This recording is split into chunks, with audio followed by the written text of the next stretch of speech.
I've become part of the household with Cindy and the others. They need their private space, so you and Nicole will give up your room to Cindy and Ben. At dinner, my husband Aaron told me about the sudden cohabitation with his sister-in-law Cindy and her son Ben. Confused, I naturally questioned Aaron. Why did it come to this? I haven't heard anything. Does this mean we're losing our room? Faced with Aaron's matter-of-fact attitude, both Nicole and I raised further questions, but he continued without showing any consideration for our concerns. You two should spend time in the living room. It's better for Cindy and her family to have a private room so they can relax and feel at ease. What does that mean? Cindy has been struggling to find stable employment ever since her divorce. Who else will support them if not us? But what about the living expenses? We can afford to take in Cindy and her family. Don't worry, I'll cover those costs. Besides, you're living off the money I earned too, so don't complain. If you want to stay here, do as I say. Why do we have to make space for them? It's unreasonable to defy the family breadwinner despite the fact you have to rely on my income. You claim to be working in your room, but you're just playing on the computer. If you're unhappy, consider divorce. Aaron coldly stated, despite Nicole being nearby. His words made me feel my love for Aaron fading. Hiding my disappointment, I calmly responded to him. Understood. I'll have the room cleaned up by Saturday. I, Jennifer, am a freelance web designer working from home, living with my husband Aaron and our daughter Nicole. Thanks to my uncle Dan, we live in a comfortable 4-room high-rise apartment close to the station. Jennifer, would you like to live in my apartment? I bought it but often relocate for work. As a bachelor, I'd appreciate having someone reliable living there, he offered. Really? Your apartment is quite luxurious, isn't it? Yes, but an unused house deteriorates. If my beloved niece and her family could enjoy living there, it would make me happy. Thank you so much, Uncle. We gladly accept your kind offer. Aaron, please take good care of Jennifer. He has always treated me like his own daughter and was very happy when I got married. Now, under the guise of being entrusted with the management of the apartment, we live there for much less than the market prices would allow. Located in the prime area of New York City, the apartment offers a child-friendly environment and convenient commute, satisfying Aaron greatly. What if we make this room our bedroom and Nicole's room? Sounds good. What will we use the other rooms for? How about turning each room into a room for private use? Having a workspace would make my work more efficient. I like that. I've been wanting space for my hobby items too. And just like that, we designated the rooms as follows: Aaron's space, our bedroom, Nicole's room, and my workspace. Initially, our new home felt very comfortable, and there seemed to be no issues. However, 3 months after moving in, the situation began to change. Hey, big brother, thanks for having us over. Welcome Cindy and Ben to our home. Hello. My sister-in-law Cindy and her son Ben started visiting weekly. Your place is so convenient for shopping and relaxing. The rent must be quite high, right? Well, yes, but I earn enough to manage. I'm jealous, Jennifer. Being supported by my brother. BDW, can I have some coffee? And hurry up, will you? And Jennifer, I'm thirsty. Please give me some juice. Hurry up, hurry up. Jennifer, since Cindy and her family are here, don't lock yourself away. Hurry up and entertain them. You really lack consideration. I'll get it ready now. When Cindy and her family visited, Aaron insisted on hospitality without considering if I was busy with work. It seemed Cindy and her family didn't care about my burden and took the forced labor on me for granted. After they left, I quietly shared my feelings with Aaron. Hey, when Cindy and her family visit every week, it's hard for me to concentrate on work. It's not a big deal. Prioritize your family more. But they have their own family, and they treat me like I'm just here to do housework. Sigh, Cindy is going through a tough time after her divorce. She's raising a child on her own, so at least welcome her when she comes over. Don't be so narrow-minded. It's not like that. Plus, every time they come, I prepare special meals and buy things Ben wants. It's my money that I've earned, so you have no right to complain. Aaron yelled at me, turned his back, and left the room, eventually shutting himself out in the bedroom. Since then, Cindy has started visiting not only on weekends but also on weekdays. Hello, just came by. You seem to have lots of time on your hands, Jennifer. I actually work from home. I'm busy during the weekdays, and weekends are full with household chores. So, it would help if you could refrain from visiting too often. Oh, but this is my brother's house, right? I have the right to visit. Besides, your work is just sitting at the computer, isn't it? If you must visit, could you please give me a heads up? Unannounced visits require preparation on our part. My brother told me I could come anytime I want. But anyway, I'm thirsty, so could you hurry up and get me something to drink? Since Cindy started coming over even on weekdays, I've been unable to concentrate on my work and was feeling at a loss. Thinking I have to do something about this, I started to avoid opening the door even when Cindy came. Needless to say, Cindy caused a commotion at the front door. Hey, Jennifer, I know you're in there. Stop pretending and just open the door. Please don't make a scene at the front door. It bothers the neighbors. You're the one at fault for not opening the door. I have permission from the homeowner. I'll keep raising my voice until you open the door. I'll open it now, so please be quiet. See, it wouldn't have come to this if you had just opened the door earlier. Concerned about the neighbor's gaze and not wanting to trouble my uncle, I reluctantly opened the door. Days passed when all of a sudden Aaron said, "Just a heads up, Cindy and her family will be coming over next Saturday." What? I couldn't hide my confusion at Aaron's announcement, as he usually doesn't inform me about Cindy's family visits in advance. Clean up your workspace and Nicole's room, will you? Nicole, did you get that?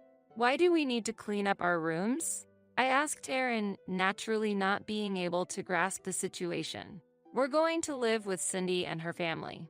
They need their private space, so your room and Nicole's will be given to Cindy and Ben. Why? I haven't heard about this. Are we losing our rooms? Nicole and I pressed further, but Aaron continued without showing any consideration for our questions. You two should stay in the living room. It's better for Cindy and her family to relax in a private room without feeling obligated. What do you mean by that? Cindy has been struggling to find stable employment ever since her divorce. If we don't support them, who will? But what about living expenses? We can afford to take in Cindy and her family. Don't worry, I'll cover those costs. Besides, you're living off the money I earn, so don't complain. If you want to stay here, do as I say. Why do we have to make space for them? It's unreasonable to defy the family breadwinner despite the fact you have to rely on my income. You claim to be working in your room, but you're just playing on the computer. If you're unhappy, consider divorce. Aaron coldly stated, despite Nicole being nearby. His words made me feel my love for Aaron slowly fading. Hiding my disappointment, I calmly responded to him. Understood. I'll have the room cleaned up by Saturday. The next day, when Aaron returned from work and saw me tidying up the room, he nodded in satisfaction. Make sure you finish before Cindy and her family arrive. I'm well aware of that. What's with that tone? Nothing at all. Aaron seemed displeased with my sullen response, rummaged through his bag, and pulled out a piece of paper. I've despised your rebellious attitude from the start. Be prepared for a serious consideration of divorce if you defy me again. With that, Aaron threw the signed divorce papers at me and locked himself in his room. I picked up the thrown divorce papers, carefully folded them, and put them in my pocket, then continued tidying up the room. And then Saturday came. As Aaron had foretold, Cindy's family came over. This is your new room, Cindy. Feel free to use it without any hesitation. And this way is Ben's room. Aaron greeted Cindy and her son with a smile, guiding them to their new rooms. The room that was once my workspace and Nicole's room were now empty, and Cindy and her family were delighted with their new space. I'm glad. This room has good sunlight and a great view. It's spacious and perfect. Thank you so much, brother. Uncle Aaron, this is my new room, right? Yes, that's correct. It's wonderful. I feel sorry for Jennifer and Nicole, but we're family too, so it can't be helped. Cindy, there's no need to worry.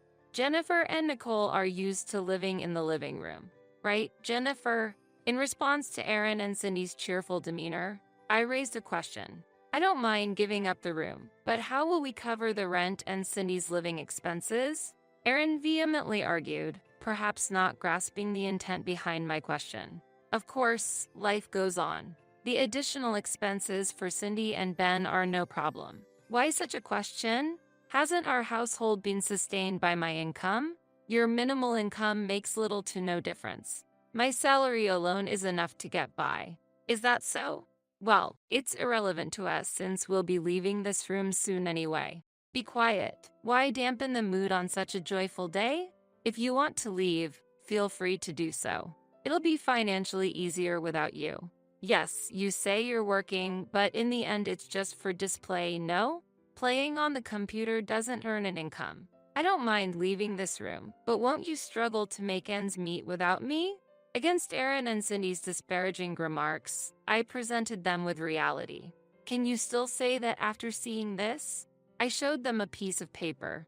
What is this? This is the lease agreement for this house. What? The rent is $1,800? Aaron began to panic upon seeing the amount of the rent. Yes, remember when we rented this house from Uncle Dan?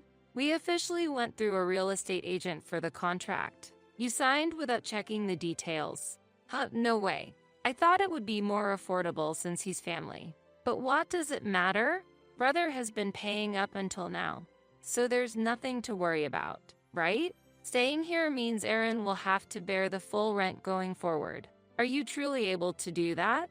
I posed this question to Aaron, but he was at a loss for words. Naturally, you can pay, right? Right, brother? Aaron remained silent, his face turning pale, while Cindy couldn't hide her anxiety. Brother, are you okay? Say something. Since Aaron remained silent, I explained the situation. Actually, his monthly income is only $1,300. That's not enough to live in this housing, let alone cover the rent. Huh, what do you mean? Brother's income is that low? Yes, he's been working temporary jobs. Then, how have the rent and living expenses been managed up to now? I've been paying for them. I earn more than 3 times his income with my web design work. No way, you earn that much? It might be hard to believe, but it's the truth. I've been silent about it, maybe giving you the illusion that you were supporting the household alone, but in reality, living here was impossible on your salary alone. That means Nonetheless, despite your excessive spending on Cindy and Ben, you've not contributed enough to the household, not realizing who was actually supporting the household. You've been truly ignorant. Aaron was speechless against my rebuke. At that moment, Cindy said smoothly, but if my brother, who is your husband, defaults on the rent, you, as his wife, would also be responsible, right? Ultimately, you'd be in trouble too. Yeah, and Uncle Dan would just be saddened if he knew you were defaulting. When Aaron brought up Uncle Dan, I was just astonished. But Aaron and I are already divorced, so it's irrelevant to us. Divorced? I wasn't aware of that. Forgot about the divorce papers you gave me? I've already signed and submitted them. That was just meant to intimidate you. What are you saying now? I never thought the divorce would actually go through. I wasn't serious. But it's already been officially accepted at the city office, so it can't be undone now. How? Aaron weakly fell to his knees upon facing his reality. If you can't pay the rent, you should move out soon. We can't trouble Uncle Dan. As I tried to leave, Aaron and the others hastily tried to stop me. It was my fault. Let's all get along as a family. Uncle Dan provided this house hoping for that. That's right. We'll return your former workspace. Ben and I can share one room. That should be no problem. Their self-serving proposals only fueled my anger to its peak. Don't make fun of me. I can't allow you to waste Uncle Dan's kindness like this. We're already divorced. We're neither a family nor anything else anymore, just strangers. Leaving those words behind, I left the apartment. Later on, it seemed there was an attempt by Aaron and the others to stay in the apartment. But Uncle Dan decided to revert the rent to market price after hearing from me. I had significantly reduced the rent to less than half the market rate, thinking my niece's family would live there.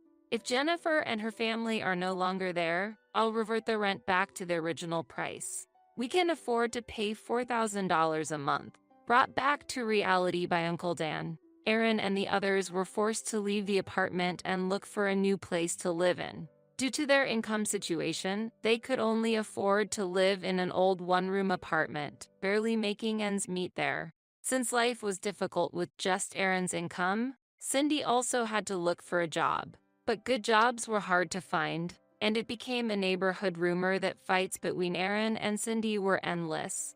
On the other hand, Nicole and I started unpacking in our new home. Sorry for deciding to move suddenly. The old house was nice, but this new one is lovely too. I like it. Seeing Nicole smile like that, I sincerely vowed to cherish our time together, ensuring our family would live happily and harmoniously in our new home. It seems my husband has been possessed by an evil spirit. This house will be given to Jenny. If you disagree, let's divorce. To think that the house I bought would be given to our eldest son's spouse.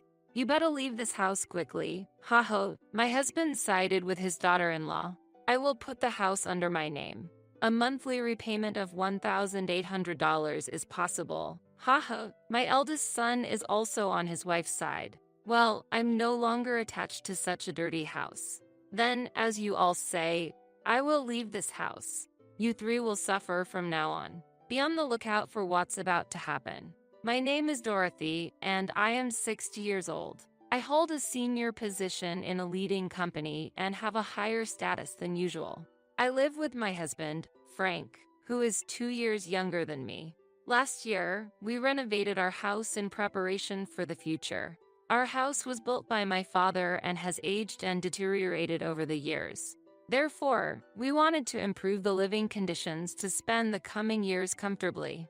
However, considering our age, the monthly repayment amount is somewhat high at $1,800. But since I am an executive at a large company, the chances of passing the loan screening are pretty high. Frank works in management at a medium-sized restaurant but earns less than me, so the loan is more likely to be approved in my name. My salary alone makes it difficult to continue with the house loan. This house, originally belonging to your father, is currently registered in your name. I'm sorry, but could you take on the full amount of the loan? In return, I will contribute more to the household than before. After such a discussion, we decided to renovate. The renovated house has become more comfortable to live in, almost like a different place.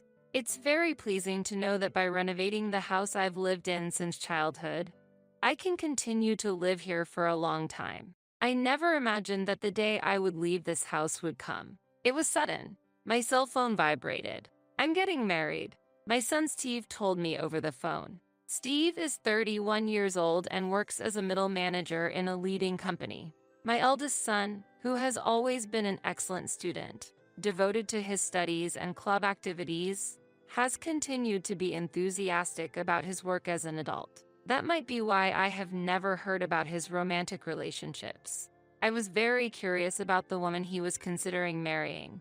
I wonder what kind of person she is. If Steve chose her, she must be charming. However, I'm worried that Steve, who has little experience in love, might be taken advantage of by someone with ulterior motives. I was filled with excitement and worry about meeting the woman my son brought home for the first time. Then, the day of the first meeting arrived. A woman with brown hair and a white chiffon dress, exuding purity, came to visit. I'm Jenny, please take good care of me. She was polite and charming, making for a likable first impression. I'm honored to meet you, father and mother. She smiled, showing her sparkling white teeth. If it's her, I can entrust my son with ease.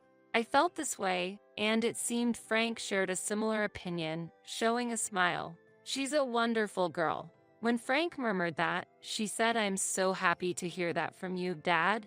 I look forward to getting along with you. Gripping Frank's hand tightly and looking back at him. What's happening? Her intimacy surprised me, and I was a bit bewildered. Steve seemed surprised as well. However, a complex expression appeared on Frank's face. It wasn't jealousy, but it wasn't a comfortable feeling either. What are you doing? I asked, wishing for her to avoid such actions for my son's sake. She panicked. "Oh, I'm sorry. I shouldn't have done this upon our first meeting," and quickly apologized, withdrawing her hand from Frank's. I'm often told that I don't understand personal space. It's not intentional, but I'm truly sorry. It seemed like it really wasn't intentional. Still, I was somewhat surprised by her actions, considering I initially had a good impression of her. However, Steve truly loved her. Yeah, Jenny might have a strange sense of personal space. Haha, but that's part of her charm. I'm not good at talking with women, but she approached me proactively.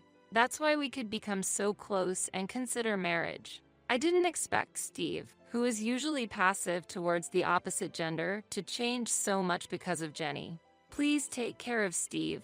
Despite various emotions, if she is a good person, everything will surely be okay. I accepted their engagement. Afterwards, things progressed swiftly, and within a few weeks, they had officially submitted their marriage registration. I wished for the best for their future happiness. One day, half a year after they got married, I'm home. When I returned from work, there were unfamiliar women's shoes at the entrance. Stepping into the living room, I found Jenny.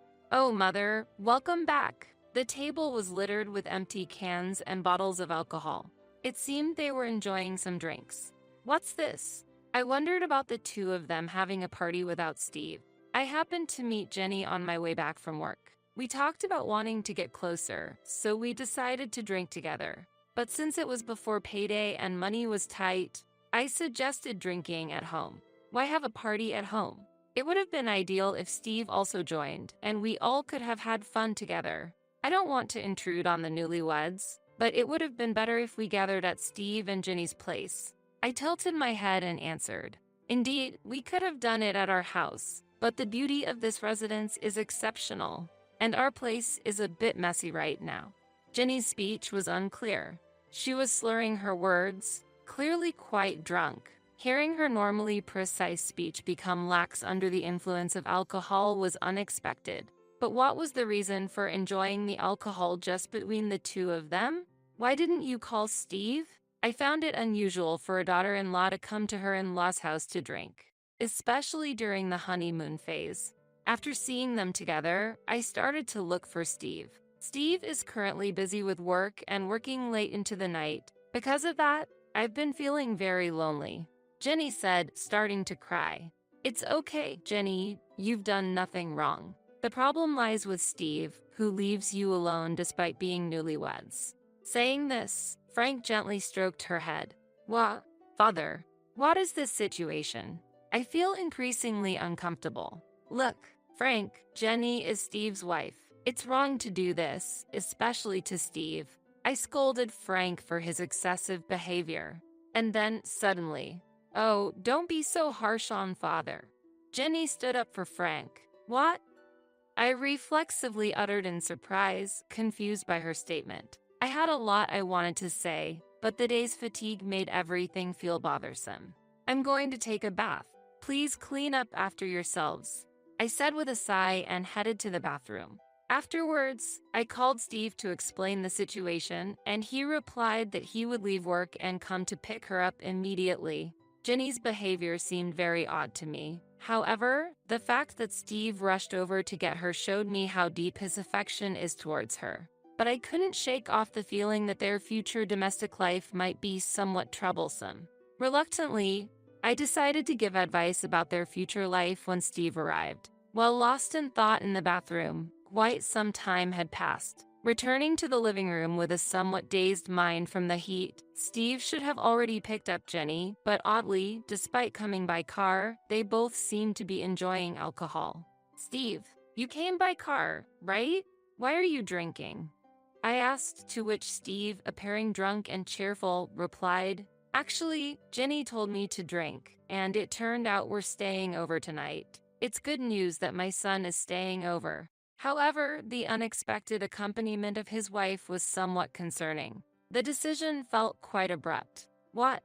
I was inwardly astonished, but Steve had already drunk alcohol. "Hey, Mom can drive you. It's okay." I didn't want the daughter-in-law to stay over. Despite feeling tired, I offered to drive them home. However, Steve said, "Come on, it's okay. You're tired too, right? Why don't you join us for a drink instead?"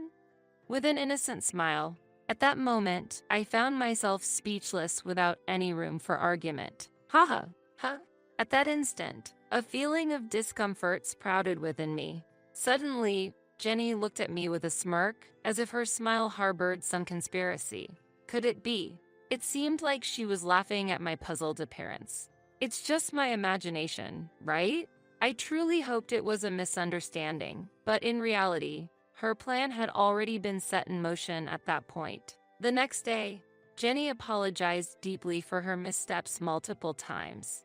"I am terribly sorry," she said before leaving, and I felt like peace had finally been restored, overwhelmed by fatigue. But when I returned home that day, Jenny was there again. Steve was nowhere to be seen. Disheartened by the previous day's events, there was a change in her demeanor.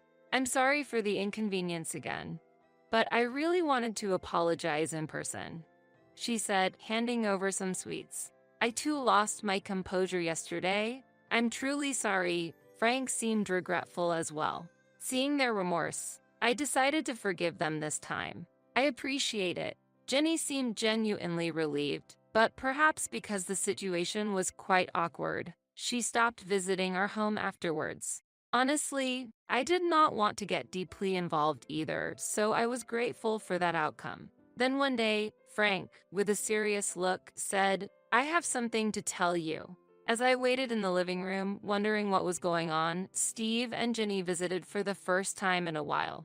"It's been a while," I greeted, but they seemed to ignore my words and passed by as if they hadn't heard me. Perhaps my voice didn't reach them. Suddenly, Frank declared loudly, "This house will be given to Jenny.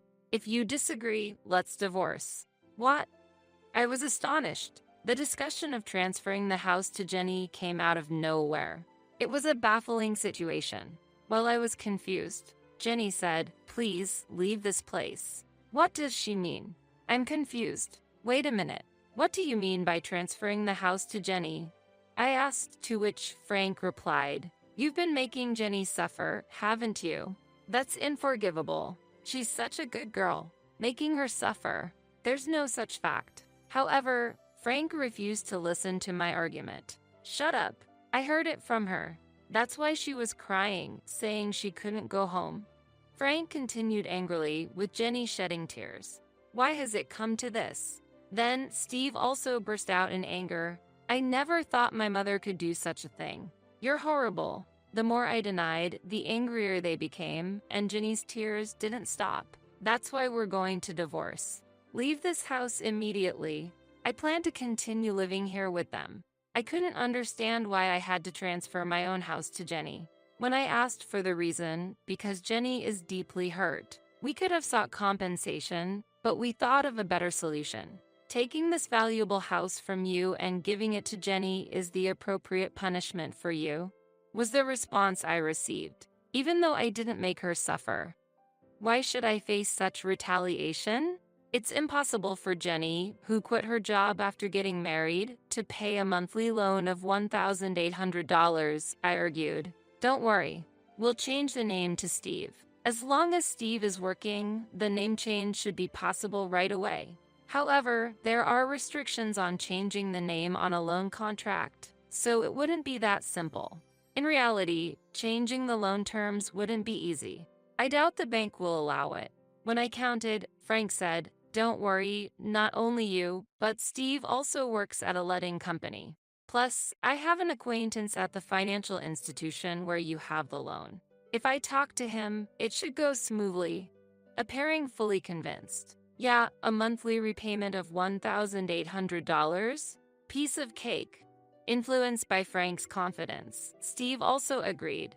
Gradually, the reality of transferring the house to them became apparent. I've said it many times, but I didn't do anything to her. There's no way I'm handing over this house. As I strongly objected, they became furious again. I was fed up with this situation. Then Jenny, who had been crying all this time, spoke up. "Mother, for the sake of us and our unborn child, please," she pleaded while caressing her belly. Unbelievable. Mom, Jenny is actually pregnant right now. If her mental state becomes unstable, it could lead to the worst case scenario. That's why I hope you can be a bit more lenient. Steve revealed the fact of her pregnancy. Indeed, stress during pregnancy should be avoided. However, being forced to transfer my home based on unfounded accusations is unacceptable. My heart was filled with turmoil. I need some peace and quiet, I said, leaving the scene for the bedroom. Could I have unconsciously made Jenny suffer? I pondered while lying in bed when I found a strand of brown hair on the bed. What's this? Both Frank and I have black hair, so finding brown hair here is strange. Could it be Frank? My heart was disturbed. After the recent troubles, to find such a shocking discovery was overwhelming. I was getting confused. What's in the world? I cried myself to sleep. Waking up late at night, I was headed to the living room when I heard voices inside. Apparently, Steve and Jenny hadn't gone home yet. I wished I could have joined the evening drink. Someone said, "But Jenny, you're pregnant. You need to refrain," was the response. Hearing Frank and Jenny conversing joyfully, it felt like there was no space for me. My heart was heavy due to Jenny's inexplicable complaints. Standing frozen outside the living room, suddenly, an intimate sound reached my ears. Jenny, I love you." Frank's voice. "Stop it, Frank. If Steve and Mother find out," Jenny replied. Shocked, I was disturbed by what Frank and Jenny were doing. What on earth is happening? Don't worry. Steve is completely drunk, and Dorothy has been cooped up in her room all this time. She must be asleep by now. Haha, they were discussing. Haha, maybe she's angry and hiding under the bed? How funny. Haha, they laughed together. The brown hair I found was probably Jenny's. This is very unpleasant. What were they doing on my bed where I slept? I felt sick. They intend to push me out and secretly enjoy themselves with Jenny. My house being used inappropriately like this. Fine. I'll leave this uncomfortable house behind. However, I won't forget this. I thought to myself. The next day, I appeared in front of the three as if nothing had happened. In reality, I couldn't sleep in that bed anymore, too shocked to even close my eyes. "So, you've finally decided to transfer the house?" They smiled all at once when I said, "I've decided to transfer the house." "Great. Let's go for the name change procedures. I'll easily pass the loan screening." Steve was excited. He knows nothing. Although it saddened me at the moment, I had no intention of revealing the truth to my son. He wouldn't listen to his mother since he was under his wife's thumb.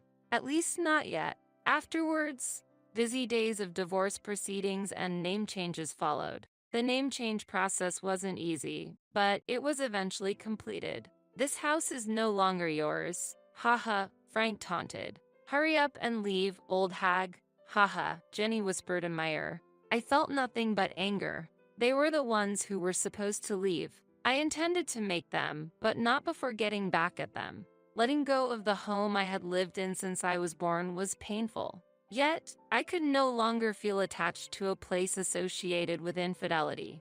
I planned to use this abnormal situation to create turmoil between them. Wait and see when the time comes. A month after I left the house. "I'm ready," is what I said and headed to my former home. As I pressed the doorbell, Frank responded irritably, "What do you want, stranger?" Despite it being our first encounter in a long time. "I have something to discuss. Won't you let me in?" I answered firmly. "Why should I let you into the house?" Frank stubbornly refused my entry. "I have something very important to discuss, especially to Jenny." "An important matter concerning Jenny?"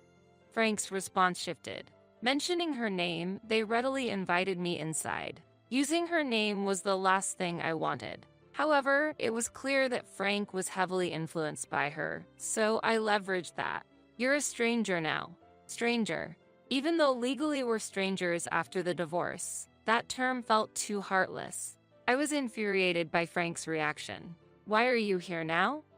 They became more guarded. "I want you to see this," I said, displaying some photographs. "What is this?"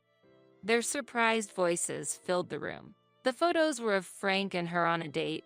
captured by a detective I hired to follow them after our divorce, recording their moments together. Wait, what? This is... Steve was unsettled. So what? We're just daughter-in-law and father-in-law with a good relationship. Nothing more, right? Why would you take such meaningless photos? What do you want? They insisted they were just close. Really? Then what about this? I pulled out my smartphone and played a certain audio. I've always liked Jenny. Keep your voice down, or Steve and my mother-in-law will hear.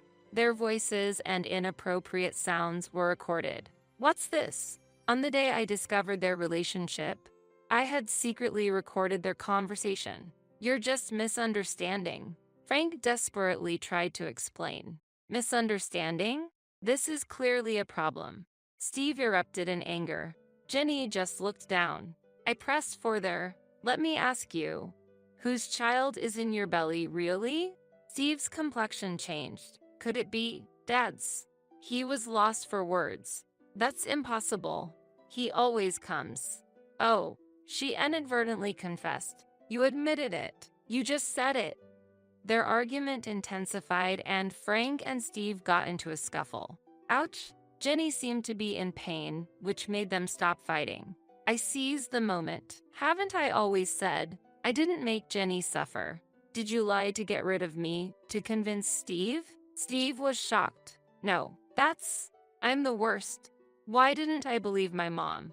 He blamed himself for being swayed by Jenny and doubting his mother. It's so clear now. We should talk about this. Steve raised his voice at them. Initially silent, with all this evidence, are you considering a lawsuit? Apparently, Jenny initially had genuine feelings for Steve. But upon visiting our newly renovated beautiful home before their marriage, she began to desire it. My family home was a bit run down, and I aspired for such a beautiful house. The interior was also quite lovely. She tearfully explained. Wanting the house, she decided to get closer to Frank, using opportunities when he returned from work to drink without Steve. The months she didn't visit the house, she became close to Frank, plotting to get rid of me. You could have just suggested living together from the start. When I said that, she remained silent before finally responding. I don't have a positive impression of mothers-in-law. My own mother and grandmother were always fighting, and my grandmother constantly bullied my mother. So, I wanted to avoid living with my mother-in-law. Getting rid of you was the only solution to live comfortably in a beautiful house. If she had such an image of a mother-in-law, she wouldn't want to live together. But to go as far as taking my husband. However, how did Frank perceive this situation?